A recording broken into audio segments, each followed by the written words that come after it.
It's a fascinating day to be having this because it marks the second anniversary of the Supreme Court decision on Citizens United.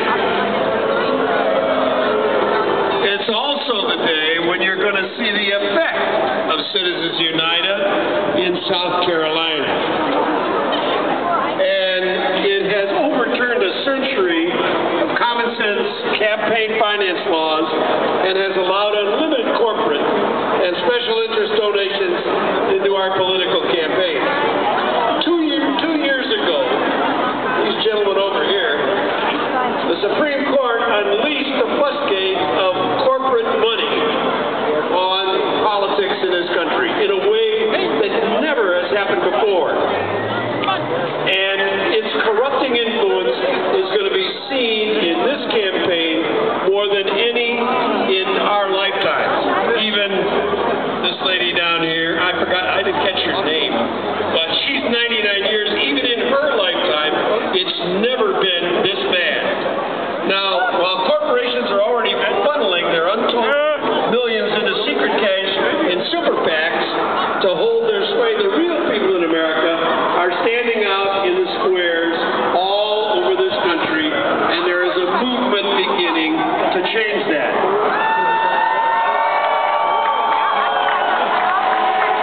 They are gathering everywhere, from the Marble Plaza across from the Supreme Court to City Halls and State Houses right here to Westlake Mall. The notion that corporations have the same First Amendment speech protection as people is absolutely wrong. Corporations are not people.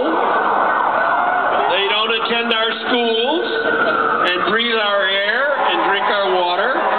And corporations can't vote in our elections. So how can they be people?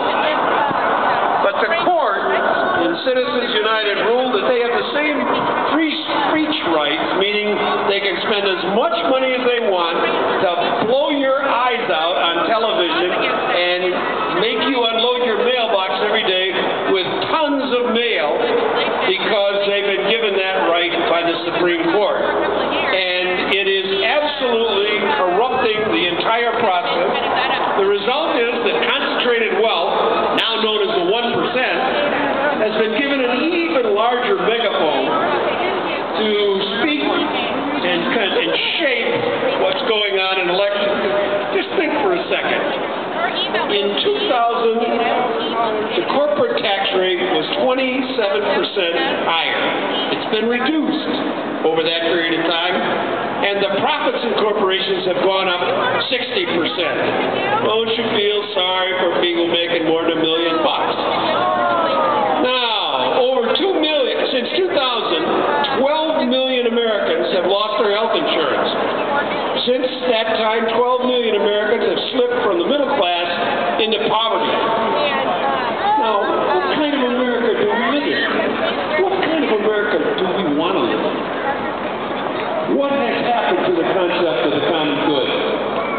I don't know about you, but I believe that the common good will take us much further than the corporate good. What's good for Citibank ain't necessarily good for you and me, I can tell you.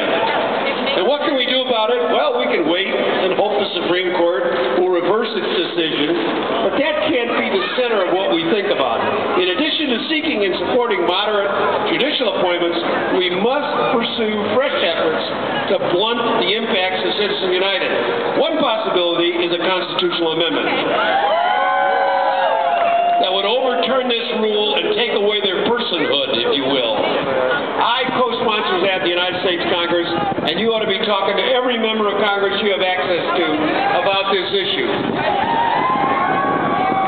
It is something that will save this country if we can take it back from the corporations. Now, another piece of legislation is the Disclose Act, which requires the disclosure of the legal but abusive forms of secret super PAC financing.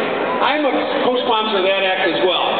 If you can start a super PAC and people can pour money into it and nobody knows where it came from, what kind of a country do we live in? Who's running this place? Now, we're marking the second anniversary of this trouble ruling, awash in advertising that is unattributed. You won't be able to figure out. You're seeing it in South Carolina as a start, but you wait till they get to Super Tuesday, about a month from now, you're going to be unbelievably bathed in advertising, and you'll have no idea who paid for it, and is it the truth? And unfortunately in America, 1% of the people do more than simply vote. You are a very unusual group, because you're out here demonstrating and talking. I was told this would be a bunch of hippies, but I look at this bunch out here. I know half of them, and some of you are older than me.